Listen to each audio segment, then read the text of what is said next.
Kaming mag-asawa ngayon sa Hong Kong at so blessed na magkasama tayo ngayong Tuesday. Ayan. Thank you, Lord. At napakaganda ng ating pag-uusapan. Ituloy lang po natin ang kaninang sharing na yung gospel insight ni Sister Leonida. Kasi napakaganda ng salt and light na ating gospel for today. At maganda rin nating pag-usapan siguro bakit ba pinagsama ni Lord ang salt and light? Bakit kailangan magkasama? Kasi tayo ay tinawag ni Lord, di ba? Para maging asin at liwanag. Paano ba pag-asin? Ang asin po kasi ay influence yan from within. Pag sinabing asin, kasi pwedeng baguhin ng asin ang mga bagay-bagay, lalo na kung ito ay alam niyo nung dating panahon, ang asin ay ginagamit bilang preservative. At dahil sa asin ay pwede niyang mabago, di ba? Sa pamamagitan ng asin. Whatever na it touches, ay pwede niyang baguhin. Lalo na doon sa binabanggit ko kanina na ginagamit siyang preservative. Bakit naman kasabay din ang ilaw?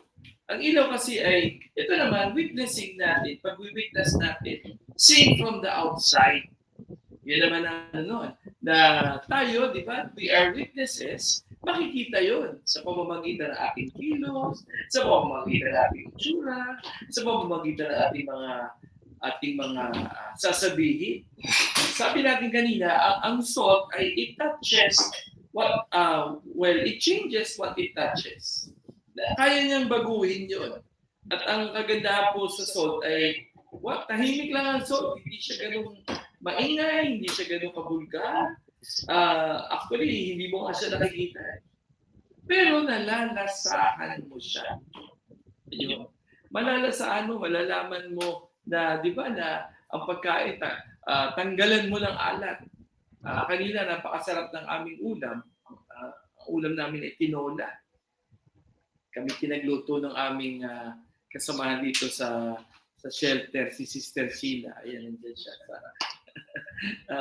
At napakasarap nung pagkakatimpla niya. Paano ba naman hindi sasarap? Kapampangan si Sister. Kaya nga, sabi niya kanina, brother, sister, sabi niya sa ayong mag-asawa, pagkulang ho ng alat, may patis po tayo. Nagtagan mo nyo ng patis.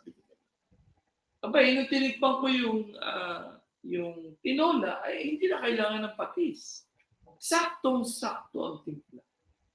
At dahil siyempre yun sa asin. Di ba?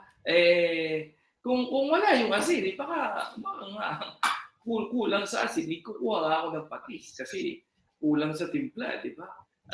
Kaya sabi natin, salt works silently or quietly. And you will see the difference.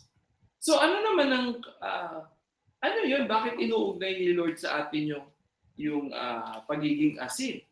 Kasi tayo ay tinawag para mag-preserve. Kaya po tayo nandito sa ministry ng ating online ministry na ito. Bakit? We are called to preserve. Tayo ay magiging para pamamaraan, tayo ay magiging dahilan, tayo ay magiging daan para ma-preserve. Ano ba yung mga ipipreserve natin? Siguro maganda na isa-isahin natin yung ano ba yung mga ipipreserve natin. Unang-unang dapat natin i-preserve ay yung goodness.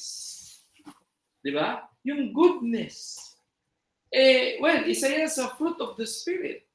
Kung naalala niyo ang fruit of the Spirit, i-review nga natin ang fruit of the Spirit: love, joy, peace, patience, kindness, goodness, gentleness, generosity, and self-control. So, kasama yung goodness doon sa fruit of the Spirit. Kaya, malalaman mo kung yung fruit of the Spirit ay hindi nagbubunga sa iyo. Diba? Kaya nga bunga Hindi nagbubunga. Bakit? Wala kang goodness. Dapat kung wala kang goodness, dapat yun ang ating tatrabahuhin na idadasal natin yung kay Lord. Lord, I need that goodness. So that when I have that goodness, I can share that goodness. What is that goodness in my heart? I can share. So, yun yung isang pamamaraan kaya sinabi ni Lord sa atin na tayo ay maging asin. So that we can preserve that goodness that is in our hearts. Well, ramdam mo naman talaga kung wala kang goodness eh. Well, sabi nga ni Lord, only God is good. when He talked to the rich young man, di ba? Kasi sabi ng rich young man, my good Lord, my good teacher. Sabi niya, no, don't call me good, only God is good. But, hallelujah, yung sinasabi ni Lord na only God is good, pero pag ibinuho siya yung goodness na yun sa atin, tama, we can have that goodness also. Kasi kung hindi mo aasahan yung goodness na yun, di ba, kung hindi mo hahangarin, di ba? Yun lang by the fact na gusto mong hangarin yung goodness na yun, ibig sabihin, magkakaroon ka ng goodness na yun. Kasi kung wala namang sa iyo yung desire na yun to do good, wala sa iyo yung desire. Alam nyo, it all starts with the desire. Pag sinabi mong, ay, gusto ko yung goodness na yun, gusto ko maging good. Pag yun ang iyong desire, then God will see that desire. Then, pag inalaw mo si Lord, Lord, trabahuin natin yung goodness. Gusto ko yung goodness na yun, Lord. Gusto ko rin maging good. Bakit gusto mo maging good? So that I can spread goodness. Kasi kung hindi ka naman good, how can you have that goodness or wala ka ng goodness na yun, how can you spread that goodness? Wala ka. Di ba sabi nga, you cannot give what you do not have. So, ibig sabihin, kailangan mong hangarin yung goodness na yun. Kailangan meron tayo ng desire na yun. At pag meron ka ng desire na yun, di ba? Sasabihin mo, Lord, I need this goodness. Then sabi natin kanina, when God sees that desire in your heart, then sasabihin niya sa'yo, ay, interesado pala itong anak ko sa goodness eh. Sige na, sasabihin ni Lord, anak, tatrabahuin natin. Sige, gusto mo eh. Then, hallelujah, habang tinatrabaho yun ni Lord sa'yo na you always do goodness, you always do good things. Then, magugulat ka na rin, di ba? Magugulat ka na, oh Lord, pwede pala yun eh. Salamat Lord. Kasi, dinasal ko lang eh. Pinakita ko lang, meron pala akong desire nun eh. Then, hallelujah. Then, pwede pala natin, Lord, trabahuhin nyo. Tara, Lord, sige. Interesado ako dyan, Lord. Hallelujah. Ano mo ba?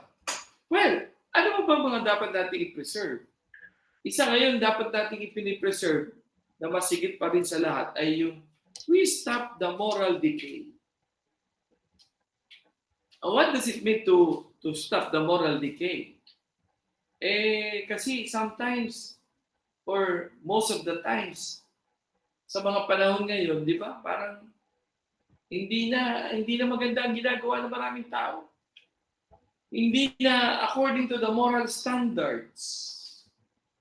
Ngayon pa naman, kung makikita mo mga balita, di ba? Ang dami ng mga hindi magagandang balita. O alam niyo naman nangyayari sa Pilipinas, di ba? Hindi na maganda nangyayari sa gobyerno, ang gulo-gulo. Hindi maintindihan ng mga tao. Kung manonood ng mga balita at huhusgahan natin ang huhusgahan kung sino yung tama, kung sino yung mali, sila kasi, yan kasi mga yan. Di ba? Ay, wag na. Baka lang tayo mabaon o mapadala doon sa mga hindi magagandang bagay. Much better, intindihin natin the moral standards that we have. Baka naman panay lang ang pula natin, panay lang ang sita natin sa ibang tao, and yet the moral standards that we have in our heart, in our life, baka naman wala. Baka we are not doing morally good things in our life. Ay, di ba, wala rin, di ba? Kaya instead of us pointing fingers on those people, on other people, on di ba? Much better. We point ourselves first into our own life. What is happening? What are we doing? What are we saying? Dapat nako-convict tayo on the things that we do, on the things na mga bagay na hindi natin nagagawa, hindi natin tama nagagawa. Di ba? Dapat aware tayo doon. Minsan lang kasi magaling tayo mga twiran. Kakatwiran natin, di ba? Hindi ganito naman ako di ba? Sila naman kasi Hallelujah. Kaya maganda rin iniisip yun. Ako, kanina lang iniisip ko, nga Lord, marami rin pala akong mga diferensya, marami rin pala akong mga pagkukulang. Kanina iniisip ko yun. Nga Lord, pakita mo pa nga sa akin. Baka nakala ko okay na ako Mahirap pag hindi tayo umaamin. At ang maganda sa lahat, aminin mo kay Lord. Naiintindihan ni Lord yun. At gusto ni Lord yun. At ang kagandahan doon, habang inaamin mo yun, nakakalaya ka. Yun ang pinaka-importante doon. Yung ikaw ay nakalaya. Bakit? Inamin mo kasi pag hindi mo naman inamin, di ba? Hindi ka talaga makakalaya. Pag hindi mo inamin, mas lalo mong masasabi na, di ba? Hindi. Lalong lalabas yung mga katwiran natin. At ang problema kasi doon, hindi tayo mauubusan ng katwiran Hindi tayo mauubusan ng katwiran. Di ba? Sabi nga ng dalawang abogado sa TV, sabi niya, pag may katwiran, sabi? Ipaglaban mo. Di ba sarap ipaglaban ng mga katwiran? Ayan, may natawang dalawa. May emoji. May emoji. Di ba? Hindi ka mauubusan ng katwiran. Pero kagandahan nun, when you ask the Lord to take full control of everything that is happening in your life, the Lord, take full control na, wag ako Lord, kasi if I am in control, ako talaga naman, I will get out of control of the things that I will do, on the things that I will share, on the things that I will be saying. Doon pa lang, di ba? Magiging magandang pamamaraan na yun na we can stop that moral decay to other people. Doon pa lang, we put a stop. Lalo na ngayon, di ba? Minsan, may mga kwentuhan when we are in a gathering. Nga si ganito. Nga si ganyan. Naku, grabe yung mga yan. Di ba? Hallelujah. How do we preserve that? Di ba? How do we preserve that? Sabi nga, di ba? As in, we preserve or we stop the moral decay of the bad things, of the not so good things that we will be saying about other people. We do our part. Hallelujah. And, syempre, alam naman natin na asin ay sabi natin kanina? Nagbibigay ng panlasa. It adds flavor. O yung in-example ko kanina, kung yung tinola kulang sa asin, walang lasa yun. Hindi maganda flavor. Baka, di ba, pag kakain ka ng walang lasa, nakakain na ba kayo ng walang lasa? Di ba, yung mga may sakit? Naalala ko na ako may sakit, nakakonfine sa ospital Diyos ko po, ayoko na kumain Imbis na ako'y makabawi doon sa aking sakit dati. Parang, ano ba naman yung walang lasa? Wala namang kaalat-alat. Di ba lang binuhusan ng pinataka ng kahit isang piraso asin? Isang bote ng asin? Di ba? Pag kumakain ka ng walang lasa, parang, ano ba naman yan? Boring. Di ba? Ang boring. Ganun kakakain. Wala naman lasa Kaya kami nakakaawa yung mga nasa ospital Yung mga may sakit. Di ba? Wala na nga panlasa. Well, hindi naman natin masisisi sa ospital. Maybe bawal nga talaga sa kanila yung maaalat. Kasi dahil sa kaya nga nasa ospital Kaya lang, di ba parang isipin mo na ano ba naman ito, may sakit na nga ako. Wala na ng panlasa. Ang pagkain pa walang lasa. Di ba? Well, that salt adds flavor. Di ba pag may flavor, masigla ka? Kaya kanina, siglang-sigla kami kumakain mag-asawa na, ang sarap nito. Masigla kasi may flavor. Because of that salt, it added flavor. Kung tayo sa buhay natin, di ba? Hindi tayo nagdadala ng flavor sa kapwa. Paano ba yung hindi nagdadala ng flavor sa kapwa? Di, itsura mo pa lang, hindi ka maging biyaya. Di ba, makita ka lang, kahit dito sa mga online prayer meeting at ikay nag-on ng camera, di ba? Makita ka naman nakasimangot. Ako ba naman ito? Ano mga klaseng flavor meron itong tao na ito nakasimangot? Di ba, unang bungat mo, nakasimangot yan. Bakit? Wala akong pera? Ang dahil ng problema? Ano klaseng flavor yun? Ibibigay mo sa kapwa? Isa-isahin nga natin, ano ba yung mga flavor na yun na pwede nating ipamigay sa buong mundo? Unang-una dyan, yung dapat meron tayong integrity.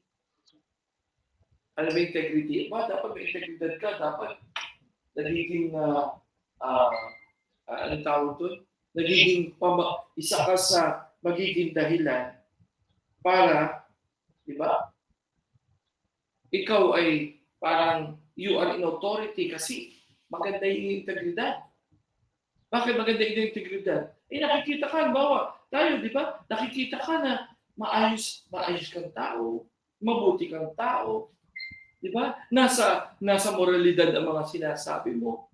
O ngayon pala, makikita mo na itsura ng, makikilala mo ang tao sa pamamagitan din ng mga post mo. Simpleng post, makikita mo kung may integridad ba ang tao o wala. Bakit simpleng post? Kahit hindi ka mag-post on your own, yun ang mga fino-forward mo mga messages, mga fino-forward mo na mga vlog, mga ano sa Facebook o sa anumang social media. Kung ang mga pinopost mo, alam mo naman na fake news, post ka ng post, gusto ko ito, maraming views, maraming magre-react, maraming like dito, pag pinost ko ito, teka na. Ganun ba ang buhay ngayon? Kailangan gusto mo sikat ka. Bakit? Maraming nag-like, maraming nag-react, maraming nag-comment, okay daw, okay.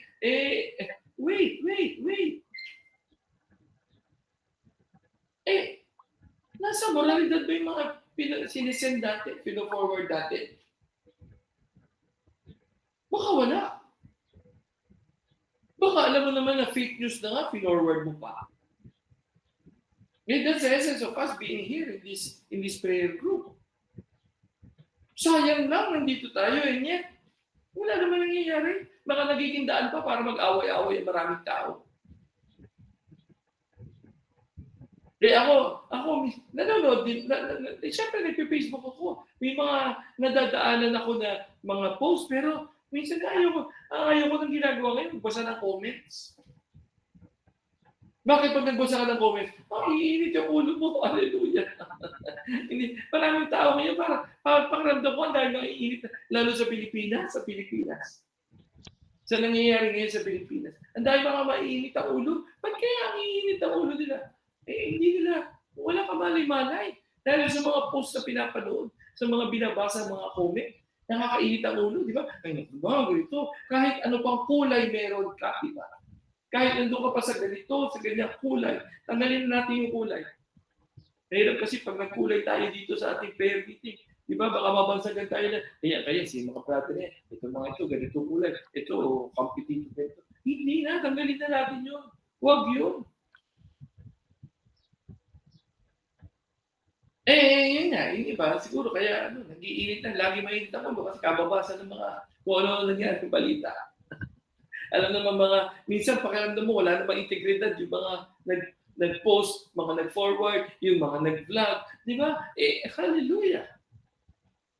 In our own little way, di ba? Kita mo na agad kung ano ka eh. Kaya iwas-iwas din kung sino man yung forward natin, di ba? Much better na magandang i-forward mo yung mga homily ng mga pari, homily ng mga lay preacher, di ba? Homily ng mga obispo, magmisa ka, mag-send ka ng mga misa. Mas maganda yun eh. Yun ang mas makakailangan natin to stop moral decay, yung sinasabi natin kanina. Hallelujah. Oh, edi, another flavor is through spreading kindness. Sabi natin kanina, goodness. Ay, kasama rin dyan, kindness. Kabutihan. Diba? Kailangan meron kang kabutihan, meron dito sa ating puso. Kung wala tayong kabutihan na yun, hangarin natin yung kay Lord. Lord, I like that kindness. I want always to do kind things. Kasi kung hindi naman kindness, di ba? Paano ka mag-spread ng kindness? Kung ikaw mismo sa sarili mo, halimbawa ako, gusto ko mag-spread ng kindness, ako naman mismo wala kindness sa puso ko. How can I give what I do not have? Sabi natin kanina. Malabo yun. Kaya kung gusto mo ng kindness na yun, dapat on your own, on our own, tayo yung mag-uumpisa maging kind. Para pwede mo ipamigay yung kindness na meron ka. Diba? Kung from the tayo pa naman nag-uumpisa no, walang kindness, mahirap. Mahirap. Kaya nga kasama yun din sa di ba? Sa fruit of the Spirit. Kailangan meron ka ng kindness na yun. At ramdam mo rin naman wala kang kindness eh. Paano kung wala kang kindness? Mabilis ka magsalita ng mga hindi magandang salita. Mabilis ka mag-react. Di ba? Yun eh. Kaya kailangan, alam natin yun. Dapat ramdam din natin. Minsan ako rin, ay Lord, parang, nabawasan yata yung kindness. Parang hindi yata ako naging kind sa sinabi ko. You must be aware. All of us must be aware of those things. And syempre, paano ka mag-spread ng flavor sa the whole world kung wala sa iyo yung katotohanan? Paano yun? Ang importante yun. Kung alam mo na wala ka sa katotohanan, paano mo naman ibibigay yung katotohanan sa ibang tao? Paano mo i-share ang truth? Yung mga tao na wala lagi sa katotohanan, may problema yon. Kung tayo wala lagi sa katotohanan, hindi mo na ngayon madidistinguish ano yung tama at ano yung mali. Bakit? Wala ka lagi sa katotohanan or wala tayo sa katotohanan. Naalala ko nung si Pilate, kausap niya si Lord. Diba bago ipako sa krus si Lord? Nabanggit doon, may question si Pilate doon. Sabi niya, what is truth? Sabi niya, what is truth? Ba't na kaya natanong si Lord ng what is truth? Siguro dahil siya ay politikong tao. Well, teka lang, hindi po natin sinasabi na lahat ng politiko ay walang katotohanan. Si Pilate po pinag-uusapan natin. Si Pilate. Dahil si Pilate ay politikong tao, sabi niya, what is truth? Ba't niya kaya tinanong si Lord na what is truth? Baka nga, hindi na niya alam yung tama, balik. Bakit? Nabulag na siya ng mga kamalian. Kaya niya natanong si Lord, what is truth? Ano ba talaga ang tama? Ano ba talaga ang katotohanan? Magkakaproblema tayo, no? Pag hindi mo na ma-distinguish, ano ba yung tama at balik? O sa panahon niya, hindi mo na alam yung fake news tsaka yung totoong news. Kasi minsan, daming fake news ngayon, akala mo, totoo eh. Mabubulag ka talaga ng fake news. Kahit hindi sa politika, kahit sa mga ibang bagay, di ba? Ang daming fake news talaga naman. Ewan ko ba, bakit yung mga tao gusto ini-spread ang good news? Yun namang iba rin, gusto namang i-forward ang mga, hindi naman ma-distinguish ang good news at bad news. Ulitin ko lang ulit.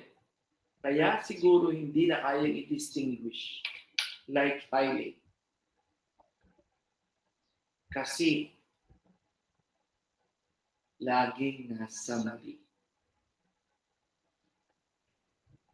Mahirap yun. Diba sabi ni Lord, Jesus is the way, the truth, and the life.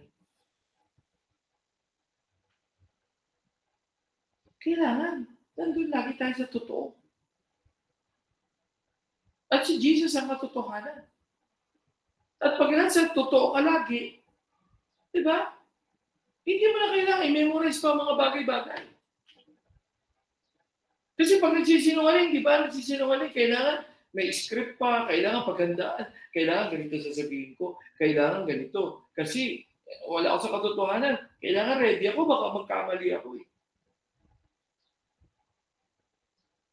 Eh kung lagi ka nasa totoo, nasa katotohanan, hindi mo na kailangan mag-memorize. Bakit? Ang lalabas sa'yo yung katotohanan. Ang lalabas sa'yo yung totoo. Hindi mo na kailangan magkunyari.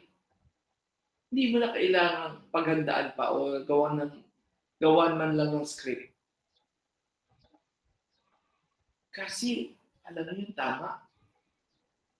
At alam mo, doon ka lang sa tama. Ito pong salt, it speaks of character.